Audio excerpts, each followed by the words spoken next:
Par exemple, il y a tout ma question parce que on répond d'abord déjà. Exemple. Bien fait ça tango. Ça base. Attends, c'est ce qui a épisode. Bon, ma question fait ça. Ma question tous les amis. Oui.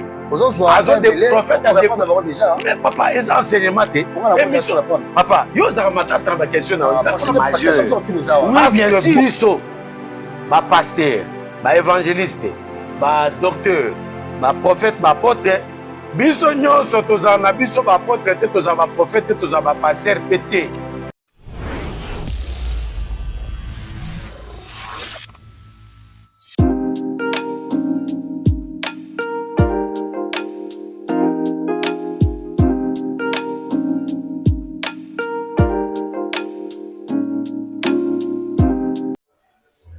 Bonjour et bonsoir et sika bozwami partout dans le monde bozolanda obomesana kolanda to bozolanda biso na chaîne na biso Patrick Surnaturel Plus TV et na chaîne PJ Maa TV. To pesi bino susu merci pour na ebou mvula elamu ya 2026 parce que vous êtes toujours fidèle, vous êtes toujours kolanda biso. Bozo comment bozo surgérer vous pouvez savoir situation la bino par rapport à l'émission de Salamaki na 2025. Aux alliés émission en 2026. Nous continuer toujours Koyamba prophète Patrick béni du ciel oyo ayaka toujours na ba ko décortiquer ou bien ko expliquer profondeur ya ba sujet to la rabino. Les lots ameli bino toujours à Bomessano. Nous sommes toujours à Nzambe, le prophète Patrick béni du ciel, Mbote, Moussel Nzambe, Moulasika. Pe kobo sanate, bo s'abonner, belé, bo s'abonner la chaîne Oyo Patrick Surnaturel Plus TV, bo s'abonner sur la PJ Maa TV. Mais beaucoup de exclusivité par rapport à sujet autozoloba, pe ba détail. Ma question peut me retourner à la question à Bino. Bureau Zali, prophète est disponible pour répondre à Bino. Moté, prophète. Moté, la voix de celui qui crie dans le désert. Na sepe kumono sous le nene nzambe pa mula. En tout cas, nzambe sous malo sala. Biso tozana biso bien, tozo annoncer sango malamu. Sauf tote ko matanga moko o yibani. Donc papa a vu de loin à Koufi, Aza, papa Lekinanga, Ngana vu de loin, tu vois, cousin, donc ma tante, tu as ma famille, Yangwana. Alors, les lots habité. Après ma tanga, il faut naïa, au sakola sous Sangomala, mon pote, il botan en Zambé, et Bika. Yangwana bate belé, babenga. Pourquoi vous arrêter, que ça, émission 2026, que vous avez la binote invité? Le roi Yaza, coordonnateur et la chaîne, bon, donc voilà. Nous sommes là sur ces plateaux circonstanciels. Nzambe apambola ba onyos bazolanda biso ba onyos ba komantaka et ya mwete na banda na kubanda na losambo hein soko permettre ngai. Sambela Éternel le bon Dieu le tout puissant na komisi kombo na na pamboli Nzambe ozali malamu. La Bible dit dans leur détresse, dans leur angoisse, il invoqua l'Éternel. Au préalable, l'Éternel envoya sa parole et ensuite il les guérit. Yaka o guérir tata moko azobela. Yaka o guérir maman moko azan hôpital maladie à sida, cancer, diabète, maladie à rhumatisme, nzambe, maladie d'estomac. Otika ba na yote. Papa, bikisa biso poete tolembi. Les secours de l'homme n'est que vanité. Yangwana yo telema, lokolo telema ki moto ya suka na bomo ya Job. Telema na bomo na biso. Bimisa moto moko azana kati ya prison innocent. Ata peso kaza coupable azole la kombo na yo nzambe yo kelemawa pambola papa moko azoluka mosala mama moko azoluka bota o nzambe pesa pe libala na moto oyo azoluka libala nzambe kutika biso te tata na biso obele yo na kombo na Yesu Kristo oyo to sengi na oyo to sengi te tobe to kopesa biso ne to leboye amen. Amen, amen, amen. Saluer susuba na pesa suba condoléances na famille artiste comédien Charlie Videlois. Tika ete molimo ya papa et pema na kimia. Ouais, mosakoli lelo ezali mbula sika ba ndeko balandaka biso. Ba moni yo lisusu na plateau ya Patrick TV plus surnaturel na eloko nini yo nango lokola sujet ya sika oyo nanu ba découvrir to meni ibota ba na nzambe bato wala ndabiso ba découvrir nous meli ba. Merci beaucoup. Et donc liboso na osenga na bato ba s'abonner na chaîne na biso Patrick Surnaturel plus TV. Bo s'abonner ebele pour permettre biso tout banda ko sala ba live to côté la bino na ndaku pour te bolanda ba maté ya ba enseignement biblique. PJ Maa TV. PJ Maa TV yango azali allié na biso. Hein, chaîne ya pasteur na biso Joël o nazali président na ye donc andimilanga na kati ya bonzambe nazali kulutu na ye nzambe apambola ye esika avant na ndako na musa na ye pe na libota na ye mobimba na PCP mbote sika lelo na memeli bino thème moko monene sur la prophétie. Omoni prophétie ezoboma mabala, prophétie ezoboma bakonzi ya mboka, prophétie ezobebisa vie ya bato. Mutu nyonso alinga ke no prophète prophétiser lenga. Prophète naza na posa ya prophétie. Bato musupe baza na prophétie pété. Prophétie en fait eza eloko nini? Nde thème monene oyo ngai na memeli libota na nzambe bato bayeba penza prophétie lakisi nini? Eutaka wapi tina nango ezali nini? Comme ça mutu akolanda azwa idée. Pour lelo ba chrétien ba comme ba chrétien flottant. Azwa une église na loyenge, azozonga na loyenge, bateki nini? Oh pasteur ateki bien. Eleka kitoko lelo louange ezalaki en tout cas waouh. Mais bateki nini? Ayebite. Voilà oyo nga meme bana nzambe lelo na ko décortiquer na émission na lelo. OK, prophète, merci beaucoup na introduction ya thème na yo elibiso na émission lelo. Mais avant to banda to funga mo ba question musu tozala ngo to nga to yeba expliquer biso mais kana ko yimola biso on biso entre différence entre prophète et prophétie. Entre prophète et prophétie. C'est-à-dire parce que ça va tout sur mon a azonimela na mutu oyo la personne wa bengi la personne. Mais am sur mon a prophétie a on nimangote. Mais batabon bazali c'est-à-dire biso prophète na biso azaka vraiment prophète na biso azaka biso ani aspect physique azaka mbongo azaka makamna yi azonimela bien matériel prophète na bango. Mais on a sur les plans prophétie on a ré mamsolo bazaka le kutanga na mona bloko wana. Donc différence entre les prophètes et la prophétie. Et la prophétie. Très bonne question. Les prophètes c'est qui? Les prophètes na mo hébreu na hébraïque kuna elikoloba nabi. Nabi lakisi nini? La bouche de. C'est lui qui parle à la place de. Ozaki na makamno koloba. Mais wa boss oloba te otininga. Na loba na place na yo porte-parole, ambassadeur. Ozomona. Et nabi ekesena hanabi. Hanabi ezali le superlatif absolu ya mo nabi. Hanabi. Hanabi wana sikone nzambe ye moko. Le prophète par l'excellence, le prophète majeur. Parce que biso, ba pasteur, ba évangéliste, ba docteur, ba prophète, ba apôtre, biso nyonso tozala na biso ba apôtre te tozala ba prophète te tozala ba pasteur pété. Parce que dans Ephésiens chapitre 4 verset 11, la Bible dit il a donné aux uns comme les apôtres. Au mot, le mot comme. Il est comme toi. C'est qu'il n'est pas toi. Il a donné aux uns comme apôtres. On n'est pas des apôtres. Lui-même est l'apôtre véritable. Comme des prophètes, comme des évangélistes, nous sommes comme. Il y a la Bible, le diable rôde comme un lion.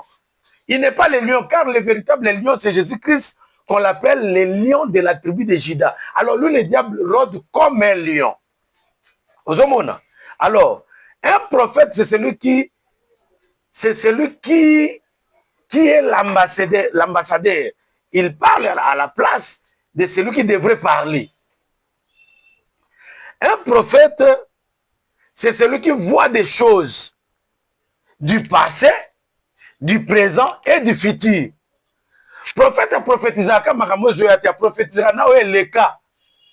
Par exemple, dans Apocalypse, prophète Jean. Parce que dans la Bible, les gens n'ont jamais balé. Jean-Baptiste, Jean Azaki ne quoi Jésus-Christ. Jean ou Apocalypse. Azo prophétisé dans Apocalypse chapitre 12. Alobi, je vis la quai des dragons entraîner plusieurs étoiles. Profession les amamba futur les amamba le cas déjà kala. Que à dragon ils allaient parler sur la chute du diable.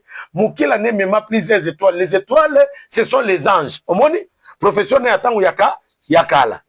Oh, makamone salama déjà banakala avant Adam na Eva basanini ba exister. La chute du diable.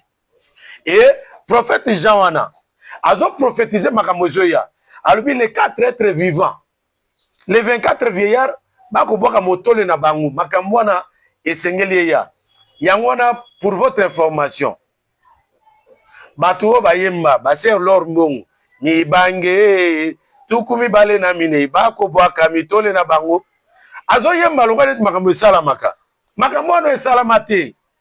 Les 4 êtres vivants, bafani na kitina bazali ko kumisa yo za mosanto. Makamwana ne salamate. Ekoya. Ce sont les choses qui devraient arriver. C'est une révélation. N'a expliqué au prophète. Très bien. Est-ce qu'on va comprendre? Très bien. Prophète a prophétisé à présent. Makamwe Zoyaboui. N'a pas sa différence. Il y a prophétiseur, na prophète. Avant na pas sa différence, wana. N'a pas esprit à prophète, ils à présent, ils à partout. Prophète. À cause après la omniprésence, na niveau spirituel naïe. Azali à cause après côté moussous. Par exemple, dans la Bible, tant où prophète Élisée a sali miracle, il y a général Naman. Général Naman a bani ko kende. Bible lobi que non, Géasi a landi Naman. Akia ko senga ba biloko, ba or, ba lengo d'or, ba bilamba, ainsi de suite ake abombi yango na sema banga na montagne kuna. Tant que n'est pas prophète Élisée. Prophète Élisée a tenu où tu as yokaye. On a zaika ka mettre na ngabi ozaki awati. Tant que ne ko senga na mano zolanda yebi loko kuna obombi yango na mabanga na kati ya montagne kuna, mon esprit était présent. Le prophète vrai, son esprit doit être présent. Pas comme Dieu, mais ça doit être quand même présent. C'est très important. Alors, je vais expliquer ma kambouya prophétiseur na prophète. Prophétiseur à Zanan. C'est celui qui a reçu les dons de la prophétie seulement. Tout ça, mais l'église, tout ça, il y a prière d'intercession en retraite. Moutumoka bandi. Oh, nzambe, molimo kiteli nga. Bozana kimia bobangate. Nakosala na zakat nabino. Ça, ce n'est pas un prophète. Il a les dons de la prophétie qui est parmi les 9 dons de la Bible. Il n'est pas prophète. C'est un prophétiseur simple. Mais un prophète, c'est celui qui annonce les oracles de l'Éternel. C'est celui qui explique la pensée de Dieu. C'est celui qui interprète avec exactitude de la parole de Dieu. Ok, prophète, merci beaucoup. Par exemple, yo tout na question parce que on répond d'abord déjà. Na pesa exemple. Na pesa base. Attends to suki épisode bon la question c'est ça. La question tout les amis. Oui. Aux autres des prophètes à d'abord déjà. Mais papa, ils enseignement té. Papa, yo za matata na question na. Parce que ma question sont tous les amis. Oui, bien sûr. Il faut développer ma na ko kima mangu té na sa ninte fune expliquer quelqu'un. Na prophète de la parole de Dieu, docteur en parole, licencié en théologie. Il faut expliquer makamu correctement. Le boko ya Nzambe est commis na miri ya palais royal. Mene tekel passin. Muto ko tanga ngoti. Mais Daniel loko lazaki na molimo ya prophétie. Prophète Daniel na katnae, alobi mene tekel passin et là qu'ici l'Éternel a compté, il a pesé et divisé le royaume du roi. Est-ce que nous mene passin, mene tekel passin, banganga basa elango, bato bele bakino zo bakisi ba pesa ba arrestation ba rester ba phrase wana ba babylonien ba perse wana. Tu vois? Donc le prophète a le pouvoir de décoder. Le prophète a le pouvoir d'expliquer les songes. Ok. Prophète, merci vraiment. balingi ofongola nyonso te parce que baquestion nafongola nyonso te ndenge yo te papa mais question na question mpona répondre na ndenge esengeli mbangu te toke papa toza awa nano toza awa papa tozali awa na prophète Patrick Béni du ciel amela mwa mai moke akitisa mwa température na ye parce que tobandi déjà ngo babandi soki olobaki makambo eza 2026 oyo ya la vitesse moko mpo nde toyeli awa ndenge toye tozongeli makambo oyo en tout cas so bakaya monene na big mpo makambo ebima okopana te makambo ebima okopana te barévélation moko très très très nini bon en fait okopesa biso différence entre prophétie et révélation. La révélation. Prophétie, le roi n'a expliqué en mot déjà. Et ça, oracle de l'éternel. Révélation, c'est le rondingini. Par exemple, Bana Israël ba otambola na désert. Libanga mo rezo melisa bango mai. Ba barate. Ba monaka mai bimaka na désert, ba parcourir pendant 40 ans. Et s'il va comme la terre promise. Bakoko Karabaleki, apôtre Baye. Apôtre Paul, c'est quoi je vais expliquer à la Bible.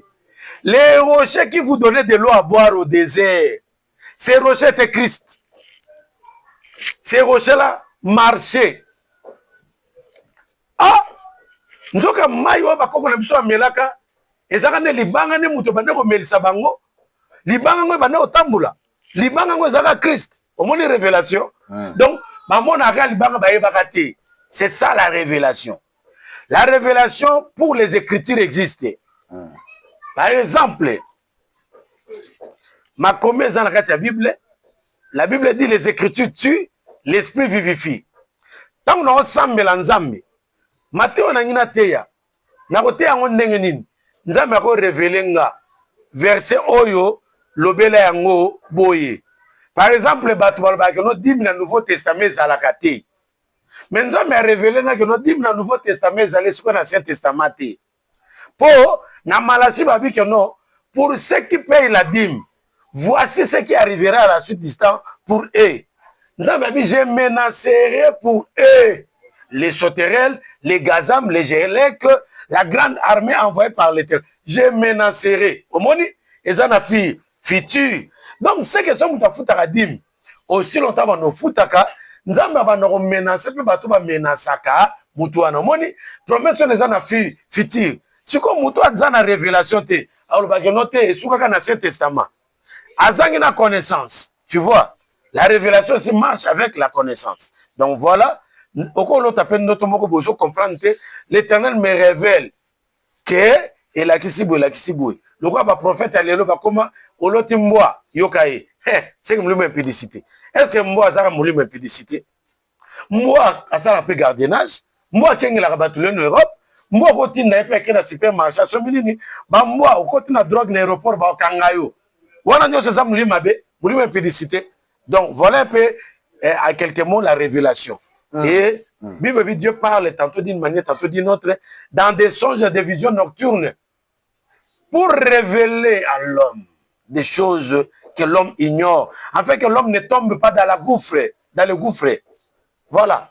Ok, merci beaucoup, prophète. Masuko, yotolini éclaircir dans le loco. S'il te plaît, balani, oiseau anabiso, toi qui es maman, malé, mais pour tous à la moi, idée bien éclaircir, pour éclaircir, ou bien pôle, na makabu prophète azoloba. Olobi, awa, sur la révélation, est-ce que t'as mon imboa, par exemple, t'as mon imboa, alobi, prophète alobi, zara ate, mboa, pere, l'élection, la mabe, rola tsapé, donc mboa, ya mboa normal. Mais zara bate belé, oyo, ce qui a la li, avant vision par rapport à mon ignama moko boye. Mais ça, j'aimerais encore couper ça. Est-ce que vous expliquez entre différence de discernement des esprits? Au moins, il y a déjà discernement des esprits. On a évité. Émission, nous autres, on a une définition. Quand on a expliqué, pas du tout. Voilà. Tout ça, on a une prophétie, discernement des esprits. Papa, discernement des esprits. Et ça va enseigner, bien, papa. Comme on a l'esprit. Bamboya lobi awa mzakola sepeli bata bakola sepeli ngando na butu bakola loloti ke no ngomba zolanda yumbango ngomba zaka na abattoir mola nomba nengini yo rapport ni beaucoup la bango mete yango to tuni discernement des esprits. Discernement des esprits ezali parmi 9 dons spirituels. D'ailleurs, au monde bakomi balobi discernement des esprits. Cela veut dire koyeba ko sosola ba esprit. Vous comprenez? Esprit est esprit à Christ, tous esprits à nani. Par exemple, prophète Morabimi, docteur Morabimi, dans les derniers jours, il y aura des faux docteurs, des faux prophètes. Siko bazo ya baosa ba miracle. Bazo landa bango plein. Il faut avoir le discernement des esprits. Ok, place moko bo liwano yango wana. Prophète moko ko simbo na maboko a imposé ba maboko a ibi étoile, a ibi ba chance na eux. Il faut avoir le discernement des esprits. D'ailleurs, dans ce sens-là d'abord, qu'on discerne que nos moulins nzambe te. Pour plusieurs viendront à mon nom. Bible zoba que non en ce jour-là, plusieurs viendront à mon nom. Ils diront, n'avions-nous pas prêché à ton nom? N'avions-nous pas prophétisé à ton nom? N'avions-nous pas fait des miracles à ton nom? Le Seigneur leur dira ouvertement, je ne vous ai jamais connu, vous qui commettez l'iniquité. Omoni, batuana ba écouter na kombo ya Yesu. Basali miracle pe na kombo ya Yesu. Mais si on a discernement tout ba pasteur o penza za na nguye. Neti lelo tala ba pasteur. To critiquer ba pasteur bazana full te, bo bazana ba tebelete, mais molimo zo be na ba full wana. Eza molimo na nzambe. Ba miracle bazo salon, eza miracle ya nzambe. Pour dans les derniers jours baroya, to sal ba miracle à ton nom. Au nom de Jésus, mutpe milima bebimi. Mais Bible conclut, Jésus a dit, je ne vous ai jamais connu, vous qui commettez l'iniquité. Donc, natikala koye babino atam kolomokote. Donc, même ata libuma mama babino tango sala babino ba faux prophète. Nzambe atikala koye babino te. Ti bobo tami nzambe atikala koye babino te. Il y a des personnes na mukilo nzambe atikala koye babango te, ba existaka. OK, mais jusque là nga makambo oyo ozobimisa wa jusque là ya mafezo kwa mringa na ebite ba téléspectateurs oyo bazotala Ezo amuriyo ndenge azo expliquer clairement na lingala. Vraiment bande bitonga na oyoka obino ne azo comprendre bino ozo comprendre nena yeba lelo na mon net opesi tendance moko net otelemeli prophétie hein otelemeli prophétie tandis que yo mo da prophète donc c'est-à-dire vraiment eza juste donc tout banini yo c'est que même peu o ibino sala na eza ma kiona o telo nini juste pour mon telemeli prophétie mais nga na telemeli prophétie te. OK. Na ebité bato ba olanda biso ba olanda nde na oloba nde na opesa succession d'idées nazo expliquer ma mot clair nga na hotel me prophétie ndeni nga mona prophétisaka soki nzambe apesa inspiration na prophétiser pour na moto nga siko naza prophète ya makiona te na sepelisa bato te soki nzambe apesa prophétie message na yo te so nga na sepelisa yo pona nino pesa nga combien olingi nzambe abeta nga pona sepelisa yo non prophétie ngo loba na loba makambo ye moko ye mel nyaka loba soki ye mel nya loba na lobiti biloko esama ba église yo mingi bande ona biso ba beta maboko wana biloko esama hakuna ba église wana mingi wana mwana tanga makombo ezate elobeli na nzambe tango na moni ndeke moko boye na tune elobeli na nzambe soko moida muto prophétiser ne wa déjà za faux na tune elobeli yo tune elobeli na nzambe wapi o tune on a âme na corps ton esprit. Quand tu prophétises là, c'est ton esprit qui prophétise, c'est ton âme ou c'est ton corps. Ça, c'est quelque chose à comprendre.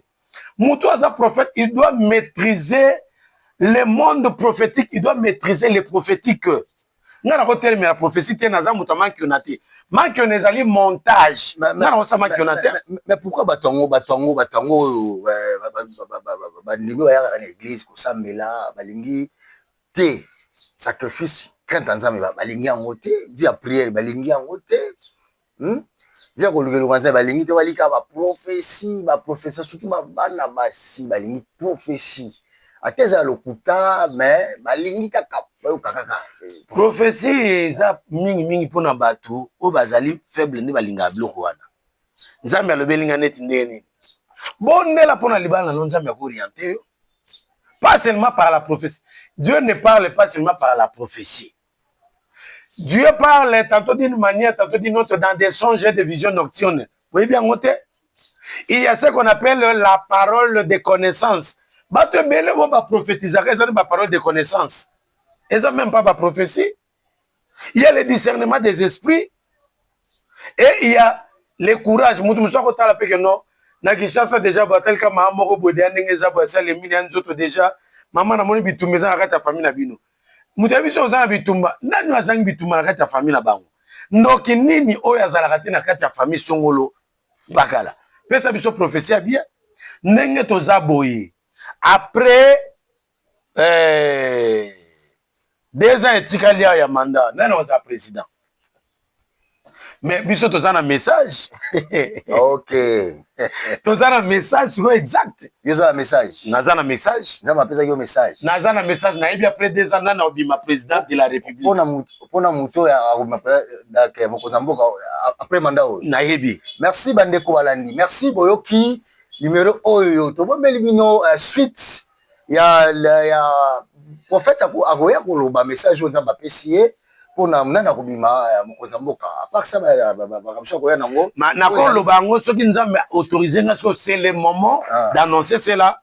OK, merci bandeko balanda biso na bamesa kolanda biso na Patrick Surnatural Plus TV na PJ Ma TV. Donc soki nzambe azongi te tokutani susu na prochain numéro. Bye bye. Oh, na pesi watu nanga motete yo so déjà no sili minute sili. O saka bwe pona nini? Sili. Papa to baksa mote. Papa watu na yeye. En tout cas, okati bien to bana. En tout cas, tika na pesa. En fait, va pesa mote po na boye koma suspension cordon. Eza musala na era musala yo za mukonzi nanga. Na osenga na yo. Pesa batu mote. Na pesa mo mote. Merci beaucoup. Na pesa patron ya Pejima TV mote. Merci. Nzamba pambula na pesa bana nyonso bazolanda nga mama Jocelyne États-Unis. Na pesa Ameza mote azolanda nga na pesa Paradis na pesi mbote siko zali nzambe apambola yo na pesi mbote na bana nga nyonso ya molimo na pesi mbote na Maeva Flamme nzambe apambola yo na pesi mbote na mama na Benjamin mama na Valdimir na pesi mbote na papa na ngai Emmanuel Lea Diogo nzambe apesa ye lisusu mayele makasi ebele nzambe abakisela ye lisusu na papa na nga Lasa Carlito na bo santé ma Paulina nzambe apambola yo nzambe apambola pe Angèle na Suisse nzambe amona bino au nom de Jésus. Au nom de Jésus. Amen. Abonnez-vous massivement. À la prochaine émission. Bye.